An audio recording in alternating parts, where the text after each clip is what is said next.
કેમ છો? Good morning મારા વાલા મિત્રો. આજે તારીખ થઈ ગઈ છે 31/5/2026 અને વાર થયો મિત્રો આજે રવિવારનો દિવસ. વીકનો પણ છેલ્લો દિવસ અને મહિનાનો પણ છેલ્લો દિવસ. ખરું મિત્રો? અને આજે પાછો સન્ડે ઇઝ અ હોલિડે.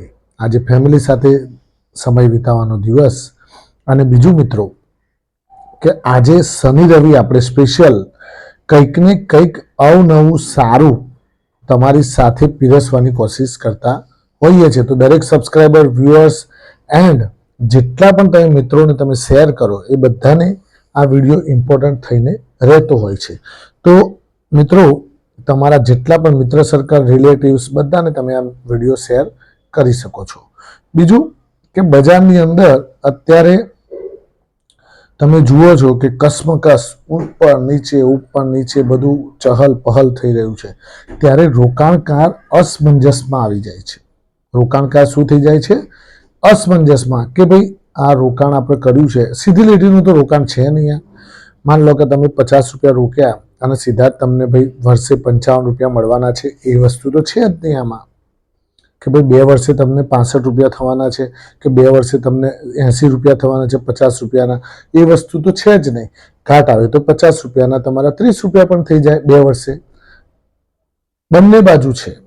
એટલે રોકાણકારમાં અસમંજસતા હોય છે અને રોકાણકારના અંદર બજારની કઈ સેન્સ જે છે એ તમને ડરાવતી હોય છે.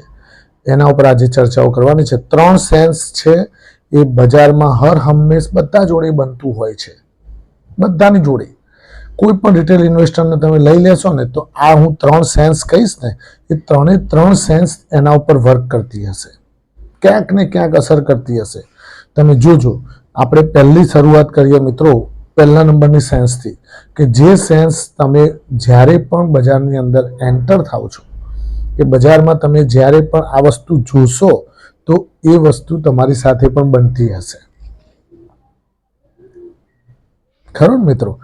તો આજે આપણે કોઈ પણ જાતનો સમય બગાડવો નથી. 3 સેન્સ ઉપર આપણે ફ્રિક્વન્ટલી અને ફ્લુઅન્ટલી અને એકદમ તમારી સાથે સરળ શબ્દોમાં હું તમને આ વસ્તુ સમજાવીશ. ખરું ને? એમાં પહેલા નંબરની સેન્સ મિત્રો, બજાર જ્યારે ચાલતું હોય ને, બજાર તો કેવું છે કે ભાઈ ઉપર જાય નીચે જાય એનું નામ બજાર. એક સાથે ઉપર જાય પછી એક સાથે નીચે પણ આવે એનું નામ પણ બજાર. ઉપર નીચે કરીને ધીરે ધીરે ઉપર લઈ જાય એનું નામ પણ બજાર. ઉપર નીચે કરીને નીચે લઈ જાય એનું નામ પણ બજાર. તો પહેલા નંબરની સેન્સ મિત્રો, ઘટાડો આવે જ્યારે બજારમાં, જ્યારે ઘટાડો આવે, પેનિકી આવે, બજારમાં જોરદાર જ્યારે ઘટાડો આવતો હોય છે, કન્ટિન્યુ 2-3-4 દિવસ ઘટાડો રહે અને તમારા સ્ટોક્સ જ્યારે ઘટતા હોય, સ્વાભાવિક છે કે બજારમાં જ્યારે ઘટાડો આવે એટલે આપણા સ્ટોક્સ ઉપર પણ ઇમ્પેક્ટ પડતી હોય છે. તો એ જે ઇમ્પેક્ટ પડતી હોય છે એટલે રોકાણકાર ડાયરેક્ટલી ઇનડાયરેક્ટલી પેનિક થતો હોય છે.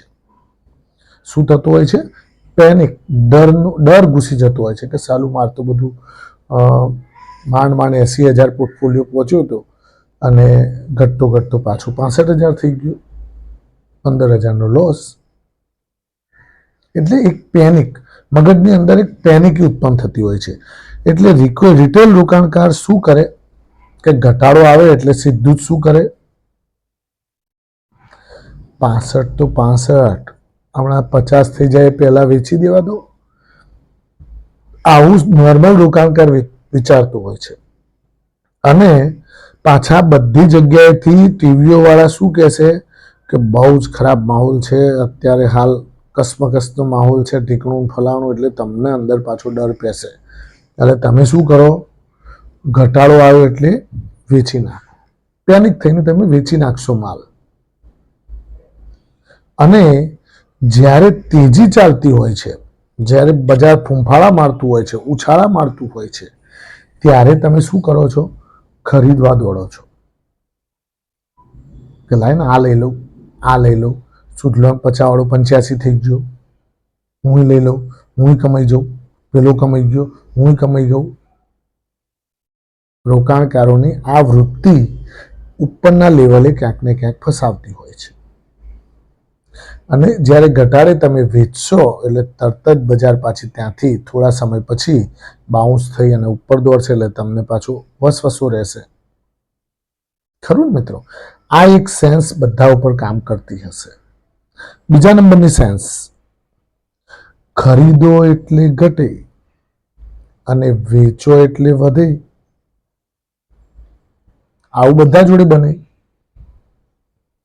તમે ખાલી એક અખતરો કરજો કે ભાઈ કોઈ પણ પ્રોડક્ટ કરે, કોઈ પણ શેર્સ જે છે તમે ખરીદજો 500 ક્વોન્ટિટી, એટલે તરત જ એના એ દાડે એ ત્યાં વધવાનું તો અટકી જ જશે અને વધવાનું અટકી અને ક્યાંક ને ક્યાંક નીચે ઘટાડો લાવવાની કોશિશ કરશે.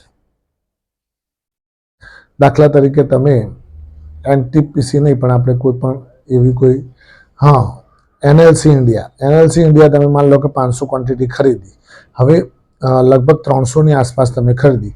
હવે એ સ્ટોક 300માં તમે ખરીદ્યો, એ 295 292 એ દિવસે લાવવાની કોશિશ કરશે. એટલે વધે જે તમે ખરીદશો એ ઘટશે. અને જેવો તમે કોઈ સ્ટોક્સને તમારી પાસે 250 રૂપિયા ડિલિવરી હોય 300માં તમે વેચી એટલે એ સ્ટોક્સ ત્યાંથી રોકેટ થઈ જશે 320 330 350. એ તમારી વેચવાની રાહ જોતું હતું એવું તમને ફિલિંગ થશે. એ તમારા વેચવાની રાહ જોતા હતા આવું અંદરથી તમને ફિલિંગ્સ આવશે અને એ શેર્સ ત્યાંથી દોડતું જોવા મળશે. આવું બધાની સાથે બને છે. That is the common sense. આ કોમન બધા જોડે બનતી સેન્સ છે, રાઈટ? એટલે આ પણ એક સેન્સ કામ કરતી જોવા મળતી હોય છે બજારની અંદર કે ભાઈ તમે કોઈ પણ સ્ટોક્સ ખરીદો, માન લો કે તમે ઇન્ટ્રાડે કરવા માટે જ કોઈ સ્ટોક્સ ખરીદજો, કરતા નથી ઇન્ટ્રાડે, પણ તમે ખાલી એવું વિચારજો કે આજે ને આજે ભાવ વધી જાય તો હું વેચી દઈશ, નહીં તો ડિલિવરી રહેવા દઈશ. તો તમે એ દિવસે તમને એના એ દાડે નીચે ફેંકતો જોવા મળશે અને એક સમય તો નીચો લાવશે અને તમે નીચો લાવ્યા પછી જો ત્યારે પણ જો તમે હિંમત કરીને ટકી ગયા તો પછી નીચો લાવીને પછી પાછો ઉપર પણ લાવશે. પણ એક સમય માટે તો તમને થોડું તો ડરાવશે જ. ખરું મિત્રો? એટલે અમુક સેન્સ જે છે બજારની એ તમને ક્યાંક ને ક્યાંક રોકાણકારોને ક્યાંક ને ક્યાંક ચૂપતી જોવા મળતી હોય છે, ડરાવતી જોવા મળતી હોય છે. ખરું ને મિત્રો? એટલે આ બે સેન્સ થઈ ગઈ. હવે ત્રીજા નંબરની સેન્સ કે રોકાણકાર હંમેશા, તમે જોજો કે રોકાણકારો હંમેશા તેજીમાં જ આવે, મંદીમાં ક્યારેય રોકાણકાર નહીં આવે. જ્યારે બજાર ભમભમાટ તૂટતું હોય ને, બજાર સડસડાટ નીચે આવતું હોય, 24,000 વાળી નિફ્ટી 21,000 થઈ જાય ત્યારે 21,000ના ભાવમાં, 21,000ની નિફ્ટીના ભાવમાં ક્યારેય રોકાણકાર નહીં આવે. આવશે જ નહીં. કેમ કે ડર કે સાલું હજી 19,000 થઈ જાય તો ના પડાય બાપ, આ આપણા કામનું નહીં, આવું વિચારે. એટલે તમને વધતા શેરમાં લેવાની ઈચ્છા થાય. આ એક ત્રીજા નંબરની સેન્સ. વધતો સ્ટોક હોય ને, દાખલા તરીકે એક 50 રૂપિયાનો સ્ટોક્સ છે,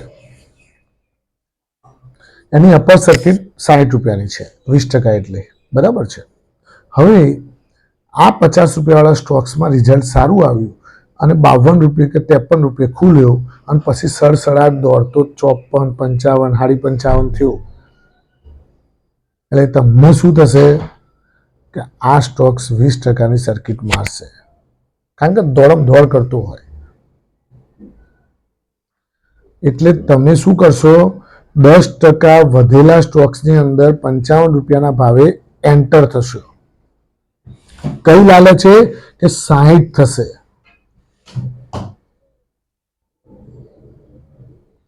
પણ એ 56 આવે, 56.5 આવે, પણ તમે ના વેચો. કેમ કે તમે 60ની લાલચ જાગેલી છે. તમારા મગજમાં એક ચક્ર બની ગયું કે આપણે અપર સર્કિટમાં વેચીશું, એટલે 56, 56.5, 57 થાય તોય ના વેચો અને પછી ધડમ દઈને ત્યાંથી 53 લાવી દે. અને તમે એના એ દિવસે જો પર્ટિક્યુલર 1 ડે માટે લીધો હોય તો એ માણસ તો પછી નુકસાન કરીને પણ વેચી દે. એટલે હંમેશા વધતા સ્ટોક્સની અંદર તમને લેવાની ઈચ્છા થાય અને ઘટતા સ્ટોક્સની અંદર જ્યારે 15% ઘટ્યો હોય સ્ટોક્સ ત્યારે તમને નીકળવાની ઈચ્છા થાય કે સાલું ક્યાંક આપણી વધારે મૂડી તૂટશે તો હજુ કાલે ઘટશે. બહુ ખરાબ સમાચાર આવ્યા છે કે આને સેબીએ દાખલા તરીકે ઉદાહરણ તરીકે કહું તો પેટીએમને બેન્કિંગ લાયસન્સ રદ કરી નાખ્યું એટલે 7%, 8%, 9% પાડ્યો ત્યારે લોકો પેનિક થઈને વેચે. પણ આ વેચવાનો સમય નથી, અને લેવાનો સમય છે. હંમેશા બજારમાં ઊંધું કરવું. જ્યારે પેનિક્યું હોય ત્યારે ખરીદવું અને જ્યારે ફૂલ તેજી હોય ત્યારે ધીમે ધીમે નીકળવું. આટલું યાદ રાખવાનું. તો શેર બજારની અંદર તમે પૈસો બનાવશો ને બનાવશો. That's all. Thank you very much. ખૂબ ખૂબ આભાર. આજનો દિવસ તમારા માટે શુભ રહે, લાભદાયી રહે, ફળદાયી રહે એવી માય પ્રોફિટ પોઈન્ટ ચેનલ વતી આપ સૌને શુભકામનાઓ. Thank you.